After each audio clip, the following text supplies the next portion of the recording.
The Giro d'Italia, one of the 3 great Grand Tours. But why is this brutal 3-week stage race so hard? Why does it create moments like this? And this? Well, in this video, I'm gonna break it down so that we can understand why this race is so iconic, but ultimately, so brutal. Now for this, I'm donning my GCN Italy Giro t-shirt. Yeah, happy with that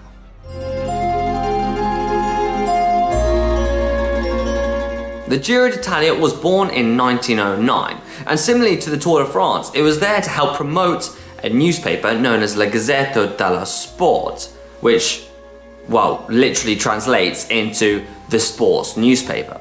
It was the brainchild of a young editor known as Tullio Morgani.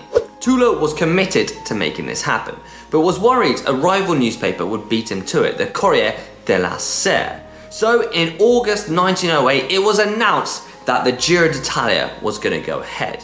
So on the 13th of May 1909, the first edition of the Giro was going to take place starting from one of Italy's great cities, yes, Milan, or Milano.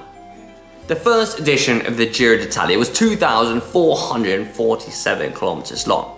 It was split up into 8 stages.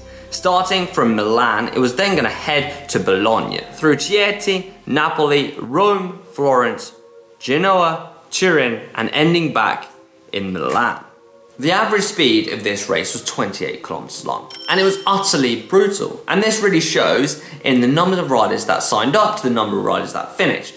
166 riders signed up for this race, and only 49 made it back to Milan. And that really shows just how brutal it was. From the beginning, the Giro d'Italia gained a reputation of being utterly brutal. And this gave it a lot of popularity. More and more people wanted to experience the Giro, and some say it gained Tour de France prestige in some years. More and more people across the globe wanted to get their hands on that iconic Maglia Rosa.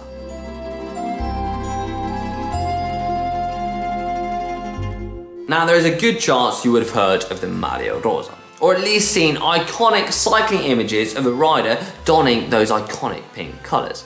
The Maglia Rosa was invented in 1931, and those pink colours came about because the newspaper, La Gazzetta, was pink, so it could stand up on the shelves, or stand out at least.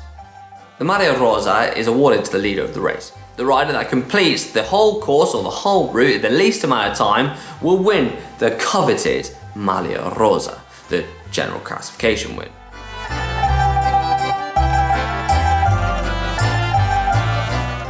So why is it so hard? And why is the Maglia Rosa so highly regarded?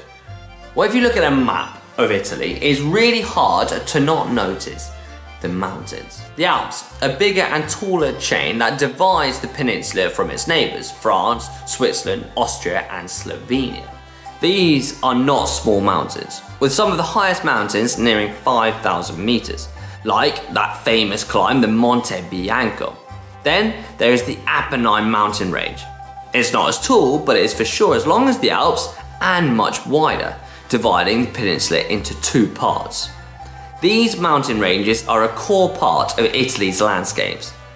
Italy's culture, but more than anything else, they are integral to Italy's famous race. These mountain ranges have become the Colosseum to iconic cycling battles, with fans of the sport flocking to the mountain ranges to watch their heroes battle it out on the steep slopes, creating an atmosphere like no other.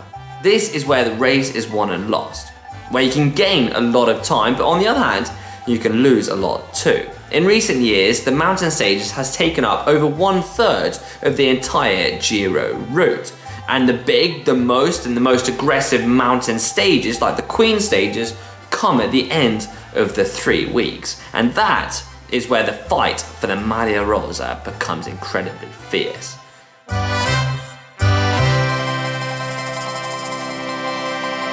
The weather has also played a big part in making this race a race for the hard men. Being the first Grand Tour of the season, falling in May, there's a good chance that bad weather is going to descend on the riders at some point during the route, especially when they hit the mountains. Low temperatures, snow, sleet, even heavy rainfall is all going to be something that is going to impact the riders when they head upwards. And how could we forget the epic scenes of the snowy Galibier back in 2013, the Giro d'Italia? Isn't this race hard enough without poor weather chucked in?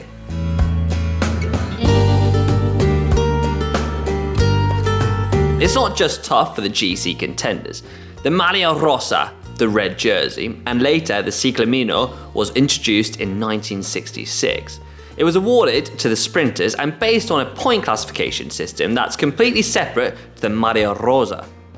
This created a competition within a competition, so that flat stages became worth fighting for, meaning no easy days. And often, those flat days became crazy fast and impossible for the riders to relax. Yep, no day off, no easy day, meaning this race was on and on all the time. Now, I have never ridden the Giro d'Italia, but I know a few familiar faces that have. So why is the Giro d'Italia so hard? Right, why is the Giro so hard? I was actually thinking about the Giro earlier today. I was looking at the old race book and I got my old race number here. See if I can show you that. There we go, 114. I think the reason it's so hard is because the climbs in Italy are just brutal. They're so steep, the gradients are just unrelenting. The days at the Giro are so long, the stages are so long, but also the transfers. I remember some days we were getting up at 6 AM and I remember having dinner at midnight on the same day. I did Giro d'Italia 5 times and I think that this race is so hard because in Italy we have a lot of long and steep climbs. The second reason is because in Italy you can find a lot of narrow roads. In the peloton you can leave the stress because everybody wants to stay in the front just to be safe, and I think maybe for these two reasons the Giro is a hard race.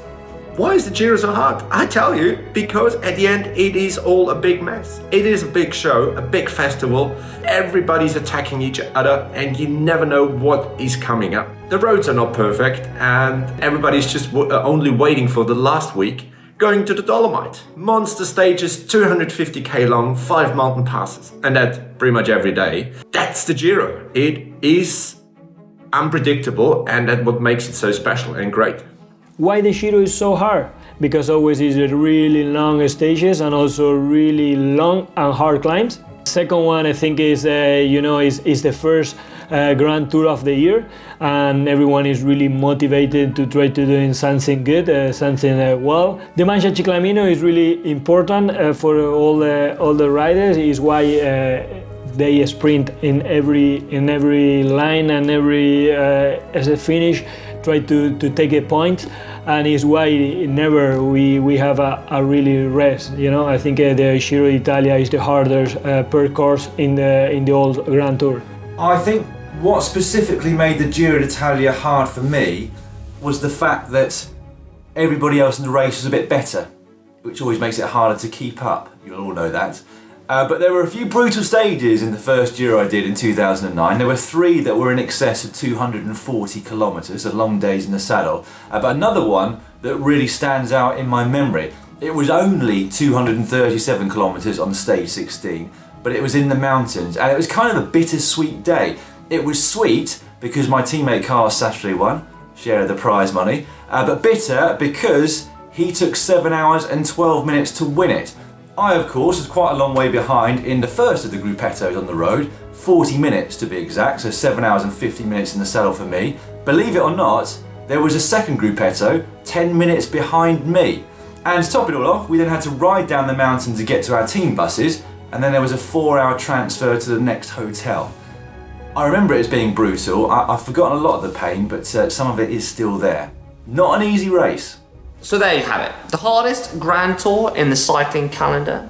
Let us know in the comment section below what you think of this beautiful race. And I've also got a poll going on the GCN app, so make sure you go over there and have a vote.